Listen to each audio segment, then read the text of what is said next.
Oh, hey there. If you are bored like me and you're stuck at home, I don't have kids. I have a dog. She's annoying me as it is. It's always, anyways.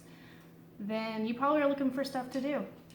I today officially am starting my 2-week quarantine because there's nothing to do at work. Nobody wants cakes when they get you sick or the flu or die or something. So, for all you people wanting to have something to do with your kids or just something to do at home or just binge eat and cry like me, I have decided I'm going to do banana nut bread. I generally don't really have a recipe for this one, but for Christmas last year, John's parents gifted us with this cool little homemade recipe box, and in it came a bunch of recipes from his family, and one of them happened to be banana bread, which I know is backwards on your camera, but that's okay. So I went ahead and started with all of these ingredients laid out. I'm going to show you how to do some of this stuff, but it's a pretty simple thing. Also, I just realized I don't have nuts, so it's not going to be banana nut bread. It's going to be banana bread, whatever. So what you're going to start out with is all your ingredients. A good rule of thumb is to always have everything out and ready to go. That way, as you're working through, you can kind of put ingredients aside, and then at the end you see you got stuff left over and you realize I screwed up and you got to start over again. So here we are. So it calls for 3 to 4 ripe bananas, and by ripe they want it to basically be mushy and almost brown. The browner the better, the more taste you're going to get out of it. Because these are so small, I've got 5 of them, fine with me. You're going to have 6 tablespoons of melted butter, which I already pre-melted. It's a little chunky, but hey, who isn't? We're going to do 1 cup of sugar. We are going to have 1 egg beaten, which I will do in just a second. 1 teaspoon of vanilla. Now I have Mexican vanilla, which is super, super strong and potent, so always half your recipe for that unless you want the whole thing to taste like vanilla. Then we're going to have 1 teaspoon of baking soda, a pinch of salt, and then 1.5 cups of all-purpose flour. So to start, we're going to go ahead and peel these disgustingly mushy bananas, and we're going to put them in a big bowl, and then we're going to mush them up. You can use a fork, you can use a potato masher, whatever floats your boat. I'm going to use my hands because I'm nasty, and I want to, and it's my kitchen. So we're going to get these in here. You can tell they're going to be extra banana-y by that strong smell. I mean, you could literally go and pick out the ones that are almost about to get thrown away, and you'll get a much better banana taste to it. By the way, I'm also doing this because I know my sister's probably going crazy at home with my nephew right now. Shout out to Little Butthead. This is for you. Be nice and listen to your mother. So we got all of our bananas in here, brown spots and all, don't worry about it. I'm going to mush it up real good. Don't worry, I washed my hands 18 times today, as CDC has told me to. Alright, we got it all gross. It's going to be looking like that. Kind of like baby food. And it should be good to go. I'm going to pause this. Okay, now that part's over. I'm going to take the egg,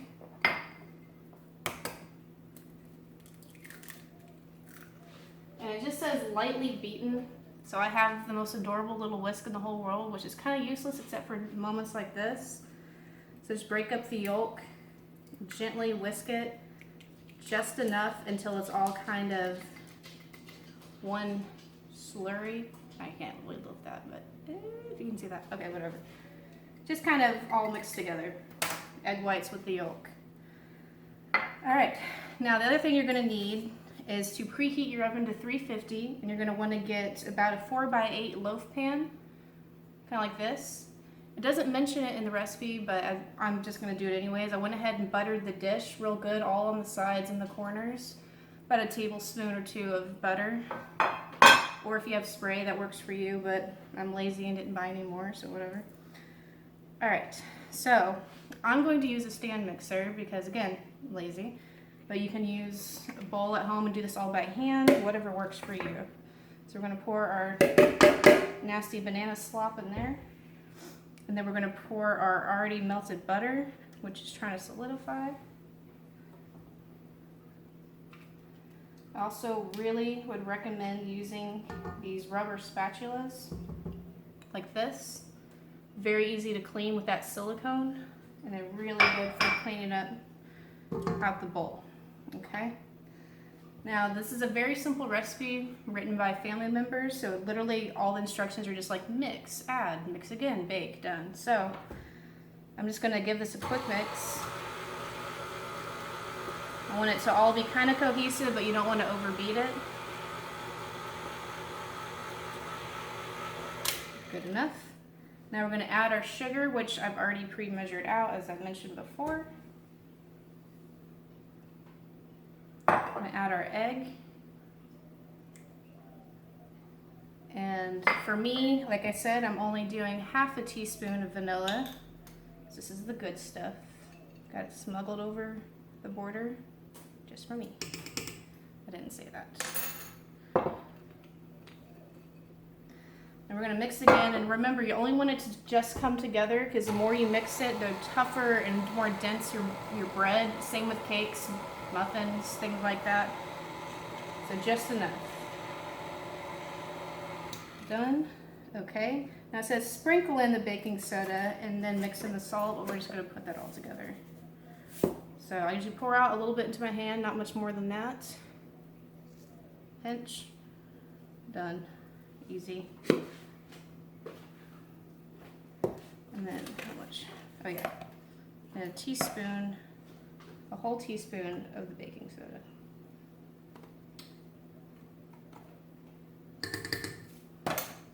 And mix again.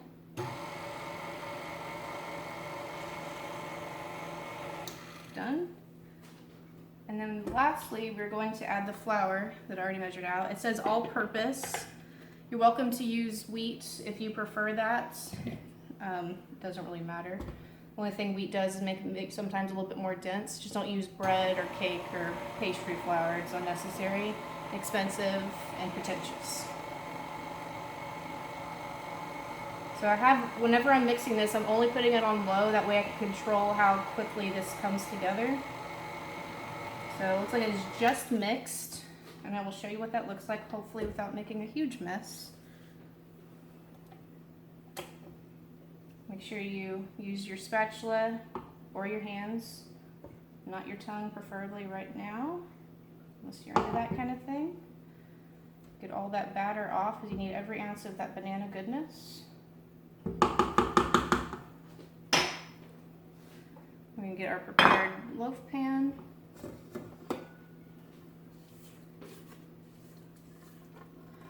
As you can see, it's very chunky, kind of holds itself together. It's not runny, but it's also not so thick that it doesn't pour, which is exactly what we're going to do.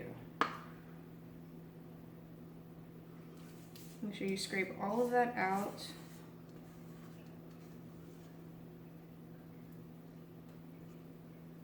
There you go. It's alright if it's not perfectly even, it'll all come together later. Put that there. I have already preheated my oven at 350, like I said, ready to go. Perfect. I'm going to pop this in the oven. Now again, handwritten home recipe, which means we don't have exact rules. It says bake for 1 hour. That's it. Hopefully this will look like something, we don't burn it. My oven runs a little bit hotter, so I'm going to go ahead and put it at about 50 minutes. I'm going to check on it. So.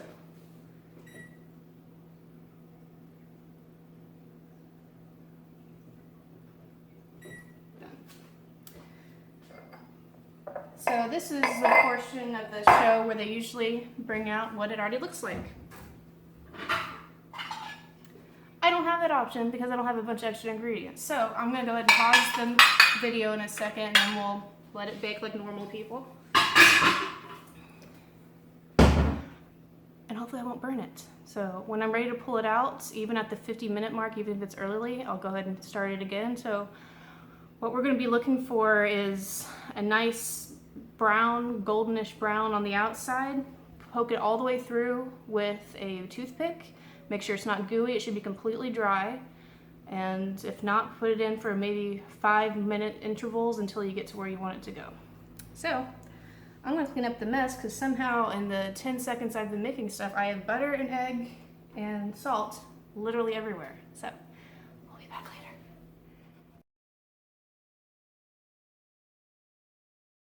Okay, through TV magic, my hair has relinquished itself from the mega bun on my head. Thought I'd get a little fancy for a big show at the end. My timer just went off. I had actually checked it at the 50-minute mark, and like I said, it just wasn't quite ready. I poked it, and as you can see, it was very gooey. So I went ahead and put it in for the rest of the 10 minutes. And let's go ahead and poke it now and see how it looks.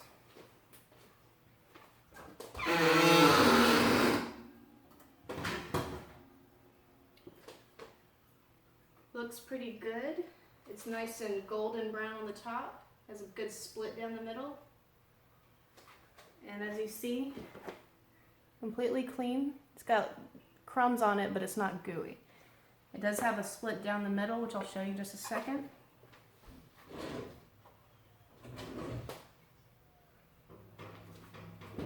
So as you see, a lot of the butter and goo has risen into the middle and split the top, but that is perfectly okay. So when you're testing with your toothpick, don't poke in the middle because you're just going to get that little bit of goo on the top. Poke kind of on the side, about right here. And around that, you can do it a couple times just to make sure it comes clear. I have to do something about that door. All right, and there we have it. Perfect golden brown banana bread. It smells freaking delicious. I will be consuming that momentarily. I'm sure when John gets home, it won't last much longer. As you can see back here, last night I discovered the perfect fudge recipe. My grandmother, nay she rot, had the best fudge recipe. It was like a hard, crumbly fudge. It wasn't like the gooey stuff that you normally have. It was like rock hard, crumbly. Never been able to find it. Last night, messing around, found a recipe, decided to give it a try. Holy crap, almost cried. It's the best thing ever, and I can't believe that after all these years, I finally found it. I was gonna make that the first recipe to show y'all, but I also almost set my stove on fire last night and burned 2 pots. So I'm gonna refrain from that, maybe not for starters. In the meantime, if there's anything that y'all would like me to show y'all, because, you know, with baking, cookies, maybe not cookies, I hate cookies, but any, you know, cakes or whatever, I will be glad to show you. I'm thinking of doing some buttercream skills, show you how to do my big googly-eyed cupcakes, maybe some flowers. Someone mentioned how to properly ice a cake, you know, get those straight walls or sides or however you want to call it with a flat top. Just shoot me some comments or whatever, let me know what you want, and I got a lot of time to kill, so see you next time.